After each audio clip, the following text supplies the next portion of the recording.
Hi, we're going to do the third lecture on Unit 6, which is the populists, but also politics of the Gilded Age. So one thing that we left on last time when we were looking at Reconstruction is we ended with the election of Hayes. This is known as the Compromise of 1877. We're going to take a look at that more later. But if we take a look at the electoral map, right, the Republicans are supposed to be the party of the North, and the Democrats are the party of the South. But what you see here is there's some swing states happening. There is New York, Louisiana, and Florida, and South Carolina are Republican. And if you can think about why would they be Republican, well, because you have the black vote in the South, and you have military reconstruction, so they are actually protecting the black vote in 1876. But what you have is you have a contested election in especially Louisiana. And with the Compromise of 1877, what essentially starts to happen is that the South says that they will acknowledge Hayes as a president, but the Republicans have to remove all the troops from the Confederate States, allow a Southern Democrat to the cabinet, make a transcontinental railroad that goes through Texas, which was the original route, and help industrialize the South, and essentially leave them alone as they start, Jim Crow and disenfranchisement. And so this is the Compromise of 1877, is one of the reasons why people call him a rather fraud B. Hayes, because they see this as a fraud. But he ends up winning this election in 1877, and so the Republicans keep the presidency. And what we see during this time is that what party you are really depends on what region you are. And this is probably familiar to today, where, the South today is Republican, and the North tends to be Democrat. It is a little bit flipped at this time, where you have the South is the solid South, the South is Democrat, and the North is Republican. What you also can notice is that New York is a swing state. And the reason why New York is a swing state is because cities are Democrat. So in New York City, this is a Democratic stronghold. And so New York is really a question of who is voting, the cities or the North, and that is kind of why it is a swing state at this time. And the South is pretty solidly Democrat throughout. And so the real difference between the political parties is where you are and who you are. So immigrants tended to be Democrat, cities tended to be Democrat, more upstate New York and other areas in the North tended to be Republican, and South tended to be Democrat, and the West tended to be Republican as well. So again, where you are tend to be what your political party was. But both political parties are corrupt.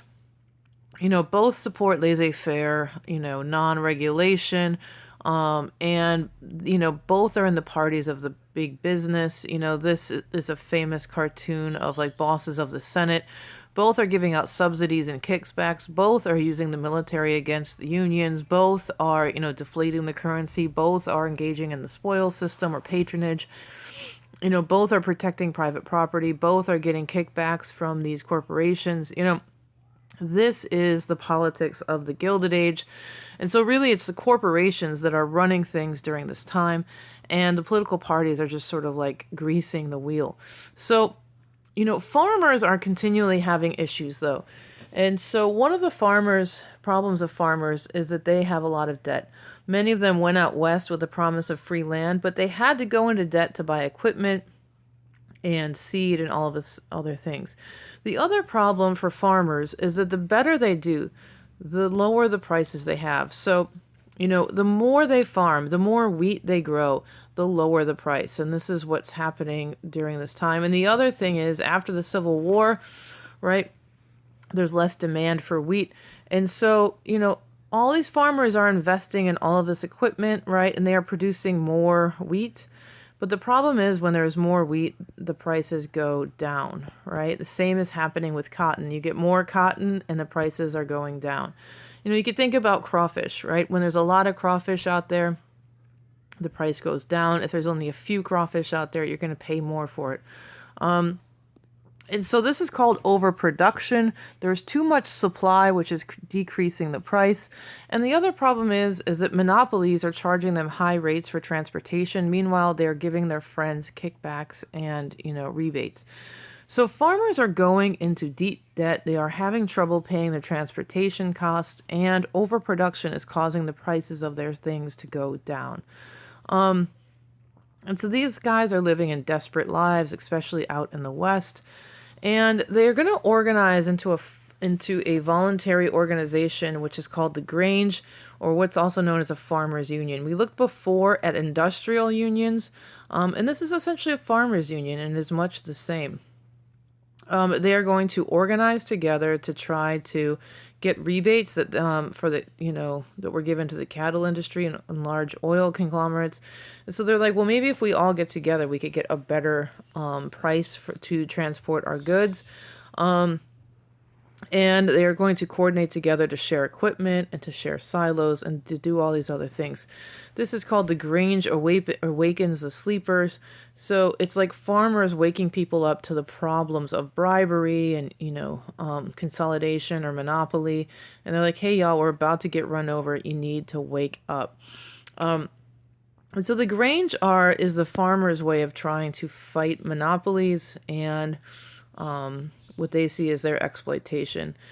They are successful in a number of states. They are going to try to limit, or they're going to try to regulate the rates that the railroads charge. And these are called Granger laws at a state level. And at first they're very successful, but then the Supreme Court is going to essentially stop this and say that you cannot go against the railroads because they are people and you can't take away their freedoms without, just compensation. And so the Granger laws are successful at first, but then they're usually shot down by the Supreme Court. The other thing that's happening is that the federal government is deflating currency. And I tried to go over this before, but this is called the crime of 73 by the farmers. So the thing about deflation is it makes money more valuable, but it also makes debt more valuable. And so these farmers are in debt, and now that they are taking money like the silver out of the system, they are left holding this huge amount of debt with no money to pay it off. And so the government had taken out greenbacks, they've taken out silver, and now we are left with essentially the gold standard, and it is killing, in their eyes, the farmers. The Populist Party is going to emerge as a third party. They see the Democrats in the South and the northern cities as corrupt, and also they see the Republicans as corrupt. And so what they do is they organize as farmers, and then what they want to do is to get workers to organize as well. The Populist just is the people's party, and so what they want to do is get people to organize together to kind of break both other parties and to get them to listen to the will of the people. They want to have, get rid of the laissez-faire regulation. They want to get rid of the gold standard. They want to get rid of tariffs. They want to get rid of these subsidies. And they want the government to be more accountable to the people or the People's Party. And Mary Elizabeth Lease, she is the one who says they need to raise less corn and more hell, right? We cannot, farm our way out of this. The more we farm, the more debt we're in, the lower prices that happen. What she says they need is to, make laws and to get the government so that they are to the will of the people. Some people say that the Wizard of Oz is a populist analogy. I was going to have you guys watch this video, but so in the original story, she does not have ruby slippers. She has silver slippers. So it's like silver that is going to save everybody. It's like the land of Oz and this yellow brick road. It's like this mirage that gold is going to save the economy, but in reality, it doesn't. The Tin Man supposedly means the industrial worker, and the Scarecrow means the farmer, and they're all kind of going together. I guess William Jennings Bryan is supposed to be the lion, and they're all going together to solve their issues together. And even Toto, people say, is the teetotalers for the prohibitionists, that everyone joins together and they can overcome these odds. I don't know. I think it's a lot, but anyway. In the election of 1892, the populists actually are one of the most successful political parties. They actually win a number of state elections, and they are running on this idea of free silver, regular railroad regulation, government regulation of the banks, and it's really popular in the West. Although in the South, what you'll notice is there's a lot of farmers in the South, but they are not moving from the Democratic Party. And so, it might be a different picture if the South had decided, like, yeah, let's go with these farmers. But what they do is they stick with the Democrats, they stick with their regional identity, and they do not join with the populists at this time. 1893, there is another economic depression. The railroads start to go bust. Banks are closing. There's a stock market crash. Essentially, J.P. Morgan is going to help basically bail out the United States government. And Cleveland is blamed for this depression. And in 1896, William Jennings Bryan is going to rise up and he is going to say, we need to, you cannot crucify mankind upon a cross of gold. He runs and takes the Democratic Party in the direction of the populists. So essentially, the Democrats absorb the populist party, and the Democrats become the silver party. And the Democrats become strong in the South and in the rural Midwest during this time. So William Jennings Bryan, Cross of Gold speech, makes him famous, makes him the Democratic nominee. But this cartoon I want y'all to look at because it will show up on the short answer quiz. So let's take a look. William Jennings Bryan says, you will not crucify mankind upon the cross of gold. This is one of the most famous speeches he ever gives. My question to you is this cartoon for or against McKinley? Do they make him seem like he's a good guy for this speech, or are they criticizing him for this speech? And what I will say is that they are criticizing him, right? This is McKinley bad. And why is he bad? Well, in the back, you can see there's a guy who's like anarchy. There are ruins, right? So it's like he's being pompous. He is like, look at me, I have a cross of gold, right? But he's selling it. He's selling his religion. He's putting the the cross on the Bible, right? And on the Constitution. He is like stepping on the Bible. He's taking advantage, right? And what they're basically saying is that he's using this speech. He is, sacrilegious, right? He's sacrilegious. He's against religion. He's just using it for his political gain. So this is actually making fun of William Jennings Bryan, his Cross of Gold speech. William Jennings Bryan wanted silver. This cartoon is against William Jennings Bryan. So this is actually supporting the gold standard. This is all very confusing. I'll try to go over it again. But if I was to say who would support this, the point of view of the cartoon, the point of view of this cartoon is William Jennings Bryan bad, right? So the point of this cartoon is William Jennings Bryan bad. William Jennings Bryan bad. So that's the point of this cartoon. Who would agree with that point of view would actually be Republicans.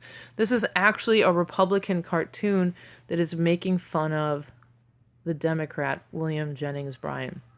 When we get to the election of 1896, as you can see, William Jennings Bryan is going to win in the South and in the West, but the Republicans are going to get a lot of money from people like Andrew Carnegie and Rockefeller, and they are going to maintain their win of the electoral vote and the popular vote. So they managed to keep their majority. So the Democrats lose in 1896, and William Jennings Bryan is going to lose in a lot of elections. The Republicans are going to win. They are backed by big money. This is like one of the first modern campaigns, $3.5 million. McKinley had this huge budget.